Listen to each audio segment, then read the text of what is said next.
2020년 9월 10일 하나님의 말씀입니다. 창세기 42장 21절입니다. 그들이 서로 말하되 우리가 아우의 일로 말미암아 범죄하였도다. 그가 우리에게 애걸할 때에 그 마음의 괴로움을 보고도 듣지 아니하였으므로 이 괴로움이 우리에게 임하도다. 아멘. 문방구에서 한 아이가 아저씨한테 얘기했답니다. 아저씨, 삼각자 하나 주세요. 근데 삼각자가 저기 높이 있었습니다. 그래서 아저씨가 그 뒤쪽까지 갔다가 사다리 가지고 와서 끙끙대면서 올라와서 삼각대 하나 팔았습니다. 삼각자 하나 팔았습니다. 근데 그 뒤에 줄 서 있던 아이도 내려왔는데 아저씨, 저도 삼각자 하나 주세요.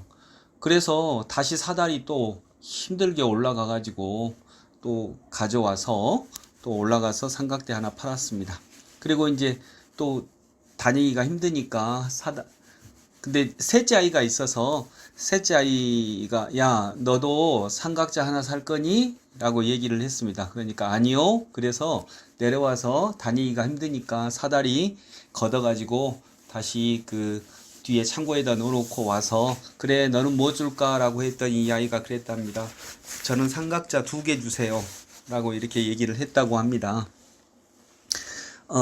계속 반복해서 하는 얘기죠. 네, 반복해서 그 삼각자를 팔게 되는 이야기입니다. 오늘 우리들이 살펴볼 이야기는 반복입니다. 오늘 본문 42장 21절은요. 형들이 곡식을 구하러, 이제 온 세상에 흉년이 왔으니까요. 요셉의 형들이 곡식을 구하러 이집트로 가서 곡식을 살려고 하는 장면입니다. 그래서 곡식을 총관장하는 그 애굽의 총리, 이집트의 총리를 만나게 되는데 형들은 그 이집트의 총리가 자기 동생, 자기가 노예로 팔았던 동생 요셉인 줄을 모릅니다. 그래서 이 요셉은 그 사람들이 형들인 것을 알죠. 그리고 형들을 시험하기 위해서 아마 했던 것 같습니다. 당신들이 막내가 있다고 했는데 막내를 데려와라. 그러면 당신들이 우리나라를 염탐하려고 온 간첩이 아닌 줄로 내가 믿겠다. 그러면서 형제 중에 한 명을 놓으라라고 얘기합니다. 시므온을 놓으라고 하고 시므온을 포로로 잡고 너희들은 다시 너희 고향으로 가서 동생을 데리고 와라. 그러면 곡식을 많이 주겠다. 이렇게 얘기를 하는 것입니다. 이렇게 얘기를 하니까 형들이 상당히 당황합니다. 그러면서 하는 말들이 우리가 우리 아우의 일로 말미암아 범죄했다. 그가 우리에게 살려달라고 애걸할 때에 우리가 듣지 않아서 우리에게 이런 또 어려운 일이 발생한 거 아니겠느냐라고 얘기합니다.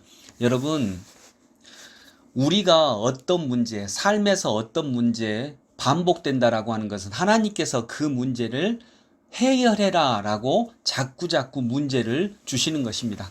우리 어린아이가 만일 나눗셈 문제를 못 푼다 그러면 나눗셈 문제를 계속 주는 거잖아요. 그 문제를 푸는 것처럼 똑같습니다. 인생에서 내 어떤 동일한 문제가 반복된다라고 하는 것은 하나님께서 그 문제를 풀으라 라고 하시는 것입니다. 야곱도 마찬가지입니다. 에서 속이고 아버지 속이고 이 야곱이 그 복을 얻었다라고 했는데 자기도 나중에는 외삼촌 라반에게 속아 넘어가서 7년을 더 섬깁니다.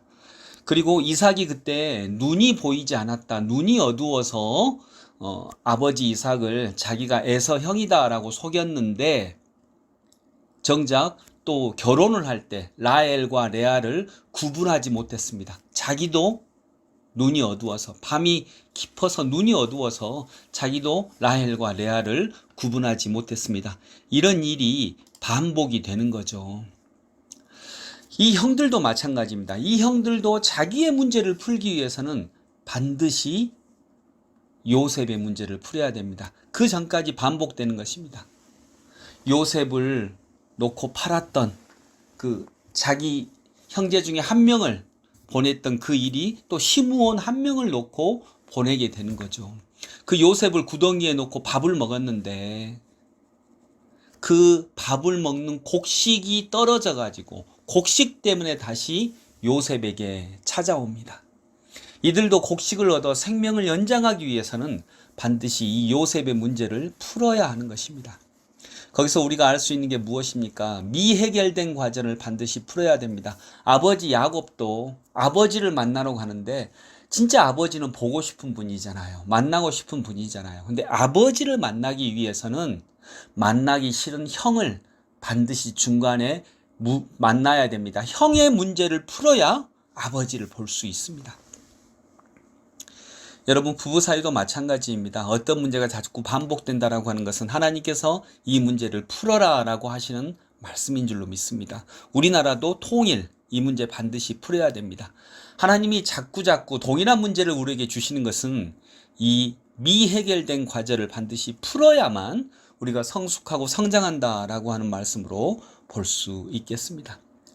자기 중에 형제 하나를 팔았던 10명의 형들, 그들은 또 한 명을 놓고 떠나와야 됐습니다. 이 문제가 반복됩니다. 또 먹는 문제, 이렇게 반복됩니다. 그것은 요셉의 문제를 풀어야만 한다라고 하는 하나님의 뜻인 줄로 믿습니다. 여러분, 우리도 어떤 동일한 문제가 계속 반복이 되고 하나의 교회 안에서, 한국 교회 안에서 동일한 문제가 반복이 될 때, 이것은 우리도 그 문제에 일말에 무게가 있구나, 책임이 있구나, 우리가 풀어야 되는 것이구나 라고 알고 가정에서, 내 개인적으로도, 교회에서, 한국교회 전체적으로도 반복되는 문제를 풀어낼 수 있는 하나님의 귀한 백성들이 되시기를 소망합니다. 기도하겠습니다.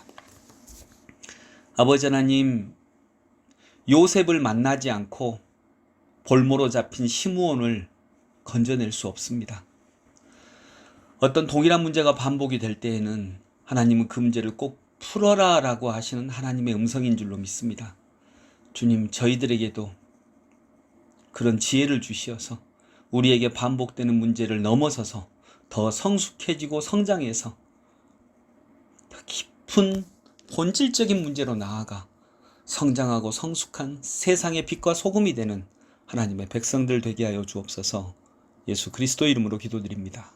아멘.